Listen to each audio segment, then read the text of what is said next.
Tribun News Today.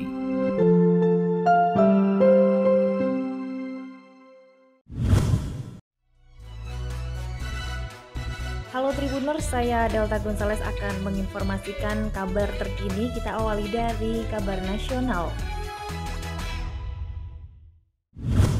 Presiden kelima Republik Indonesia, Megawati Soekarno Putri menerima penghargaan CNBC Indonesia Lifetime Achievement atas kemampuan menyelesaikan krisis moneter 1998 saat kondisi Indonesia parah. Penghargaan CNBC Indonesia Lifetime Achievement kepada Megawati diserahkan oleh Chairman dan Founder Citicorp Chairul Tanjung. Atas penghargaan yang diterimanya, Megawati sangat memberi apresiasi. Bahkan Megawati kemudian bercerita panjang soal kondisi ekonomi dan politik masa itu.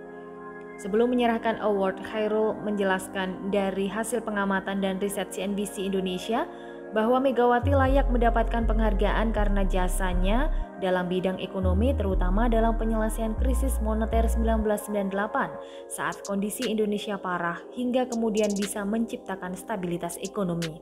Desember 2021 lalu penghargaan ini telah diberikan secara virtual dan diwakili oleh Ketua DPR Puan Maharani sekaligus putri dari Megawati Soekarno Putri. Pakar kesehatan Profesor Chandra Yoga Aditama menuturkan saat ini WHO belum memutuskan status pandemi COVID-19 akan berakhir menjadi pra-endemi atau endemi. Berkaca pada pandemi H1N1 2009 silam, pada 10 Agustus 2010, Dirjen WHO Margaret Chan menyatakan dunia sudah memasuki pasca pandemi H1N1 2009 dan istilah yang digunakan ketika itu untuk menyatakan pandemi selesai adalah periode pasca pandemi atau post-pandemic period, bukan mengatakan dunia sudah endemi. Chandra memaparkan istilah pandemi merujuk pada pan, artinya adalah semua atau banyak.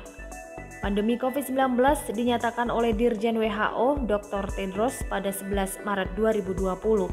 Hal yang sama juga terjadi pada pandemi H1N1 2009 yang dinyatakan bermula pada 11 Juni 2009 juga oleh Dirjen WHO ketika itu Dr. Margaret Chan.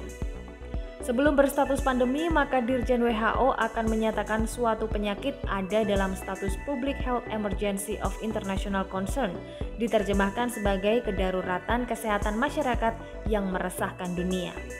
Penyakit yang waktu itu masih bernama 2019 nCoV atau sekarang dikenal sebagai COVID-19, sebelumnya adalah PHEIC. Ada beberapa pertimbangan untuk dinyatakan sebagai darurat kesehatan global atau PHEIC, antara lain suatu penyakit baru atau setidaknya mikroorganisme penyebabnya adalah varian baru. Lalu kasus sudah dilaporkan di 2 region WHO atau lebih, serta penyakitnya cukup berat dan memberi dampak pada kesehatan manusia. Untuk kabar selebriti, Putri Nia Daniati Olivia Natania akhirnya mulai mengakui terlibat rekrutmen CPNS bodong. Dilaporkan sebelumnya, wanita yang kerap disapa Oi ini ditahan atas dugaan penipuan masuk CPNS.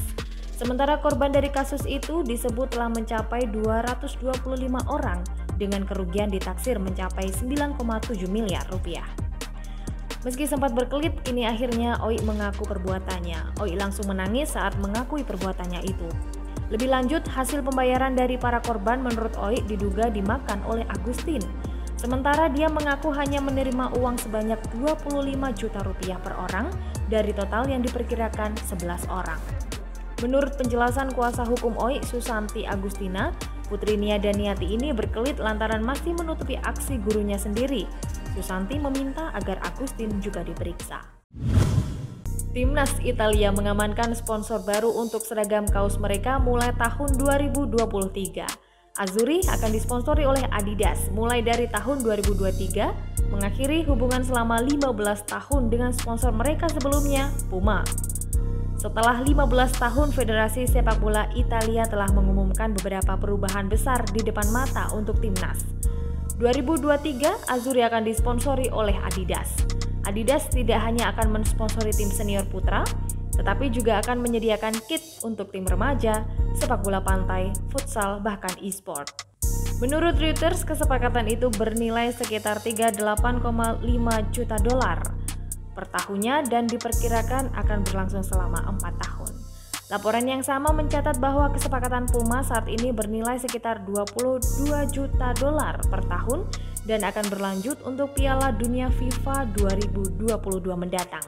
Dengan asumsi bahwa mereka memenuhi syarat, Azzurri akan bergabung dengan tim sepak bola nasional utama lainnya di bawah payung Adidas, termasuk Belgia, Argentina, dan Jerman. Demikian informasi terkini yang bisa saya kabarkan untuk Anda. Saya Delta Gonzalez. Sampai jumpa. Tribun News Today.